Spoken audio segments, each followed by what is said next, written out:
বন্ধুরা, কাঁচকলা দিয়ে তো অনেক রেসিপি ট্রাই করেছো, কোনোদিনও কি ভর্তা রেসিপি ট্রাই করেছো?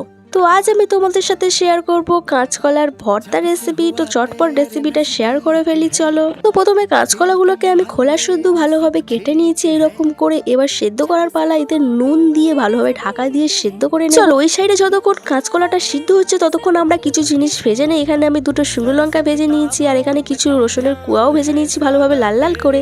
আর তোমরা তো জানোই এখানে পেঁয়াজ ছাড়া কোনো ভর্তাই হয় না। আর পেঁয়াজটা আমি লাল লাল করে ভেজে নেব। একটু লাল লাল ভাজা হয়ে গেলে ওতে একটু পরিমাণ কালো জিরে দিয়ে দিয়েছি। আর এইদিকে দেখো, কাঁচকলাগুলো আমি একদম ভালোভাবে সিদ্ধ করে নিয়েছি। এবার এর খোসাগুলো ছাড়িয়ে নেব ভালো করে।